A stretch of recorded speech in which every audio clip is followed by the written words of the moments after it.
प्योदा channel. Vrindavan so one नहीं, नंदग्राम सो ग्राम, बंशी what so what नहीं, कृष्ण नाम सो नाम।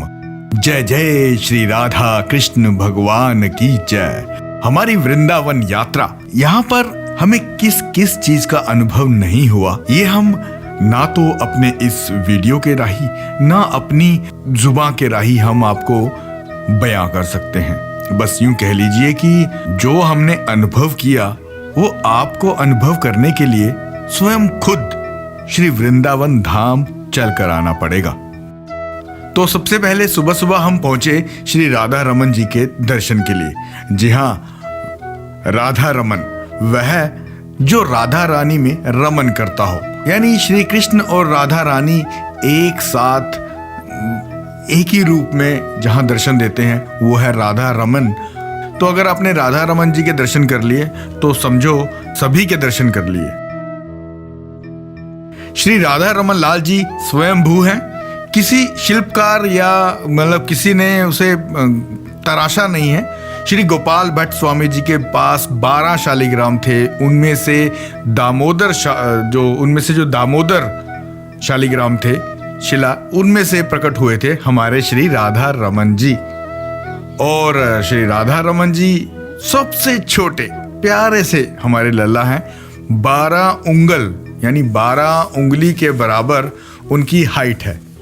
और सिर्फ राधा रमन जी एक ऐसे ठाकुर जी हैं जो आज तक कभी भी वृंदावन धाम छोड़कर नहीं गए। जब औरंगजेब ने वृंदावन पर आक्रमण किया था तो श्री राधा गोविंद जी को जयपुर ले जाया गया, श्री गोपीनाथ जी को नाथ द्वारा ले जाया गया और राधा मदन मोहन जी को करौली ले गए थे। राधा रमन जी को गोसाइयों ने उन्हें कुएं में छिपा दिया था। वो कुआं आज भी श्री गोपाल भट्ट जी की समाधि के पास श्री राधा रमन मंदिर में मौजूद है। तो इन सब के दर्शन हमने किए। और आपको बता दें, राधा रमन जी का जो भोग प्रसाद है वो बाहर से नहीं आता।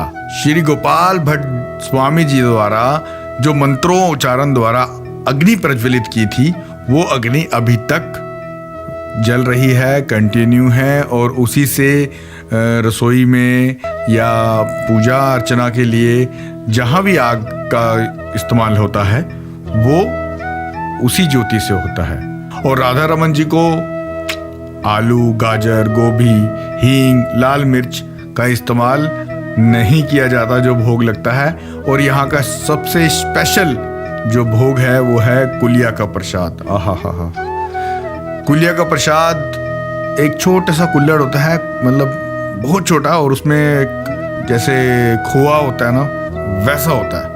भाई जिसे मिल जाए तो समझ लो कि राधा रमन जी या श्री चैतन्य महाप्रभु की कृपा उन पर हो गई है भैया, जिन्होंने अपना जूठन प्रसाद के रूप में दे दिया है। तो अगली बार जाएं तो राधा रमन जी से कहें कि कुलिया का प्रसाद दिला दें प्रभु।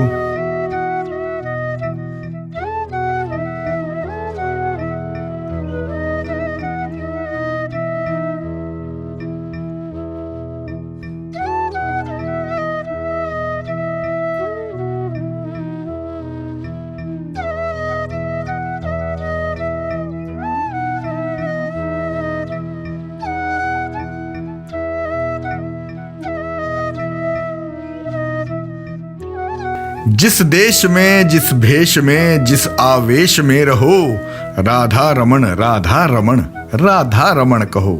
जिस संग में, जिस रंग में, जिस ढंग में रहो, राधा रमण श्री राधा रमण कहो। जिस मान में, जिस अपमान में, जिस सम्मान में रहो, बस राधा रमन श्री राधा रमन कहो।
बहुत अच्छे दर्शन हुए और बस कृपा बरस रही है। कृपा बरस रही हरि बोल। हाँ अपनी जूती चप्पल बोले श्री बांके बिहारी लाल की जय, रानी सरकार की जय। दर्शन हुए खुले, बहुत बढ़िया, बहुत बढ़िया। अपने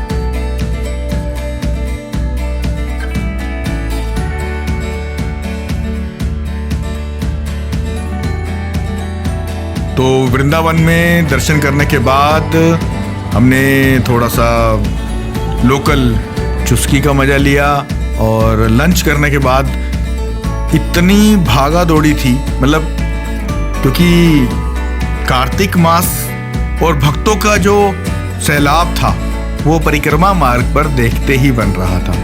तो हमने जो अपनी गाड़ियां बुक की हुई थी उसको हमें कैंसिल करना पड़ा और हमें वहाँ पर लोकल ट्रांसपोर्ट यानी कि ऑटो रिक्शा पर हमने अपनी यात्रा शुरुआत की तक, क्योंकि गाड़ी अंदर आना अलाउड ही नहीं था। तो खैर जैसे तैसे हम पहुँचे और कितने सालों बाद ऑटो का सफ़र किया। और भैया जब शनि गांव पहुँचे हम सब की हालत कैसी थी ये तो हम ही जानते हैं।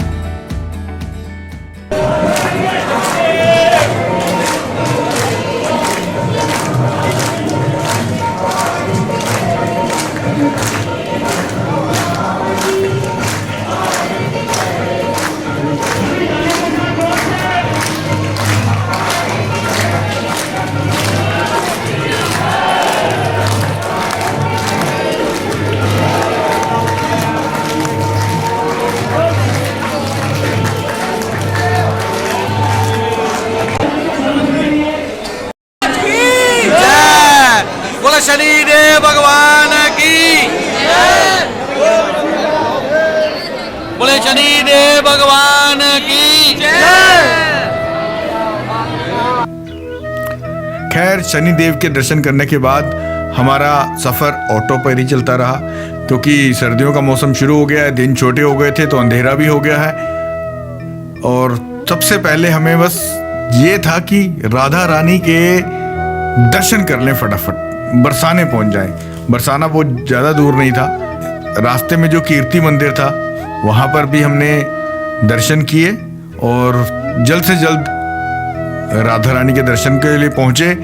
और जैसे ही सीढ़ियाँ चढ़कर राधा रानी के दर्शन हुए, ओहो वो जो पल थे ना, सच बोलिए कि मतलब सब कुछ भूल गए।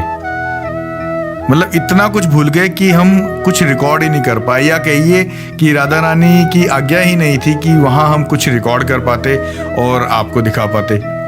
बस जो हमने अनुभव किया वो हमने खुद ही किया, आंखों में आंसू और दिल में एक उम्मीद लेकर वहाँ से निकले कि राधा रानी अपने दरवाजे पर फिर से बुलाना और बहुत जल्द बुलाना।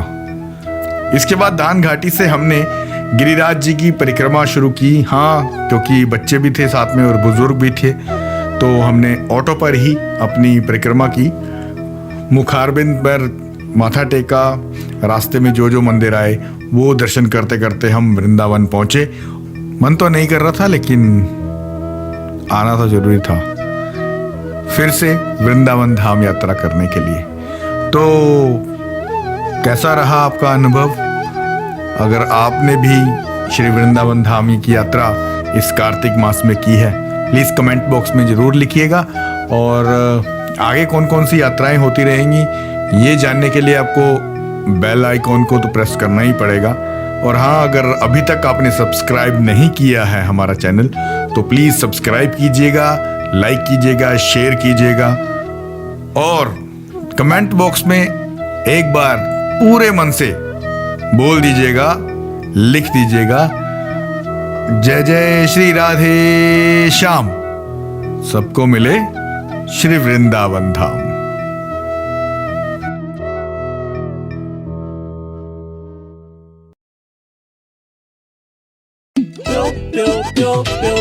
Biểu da channel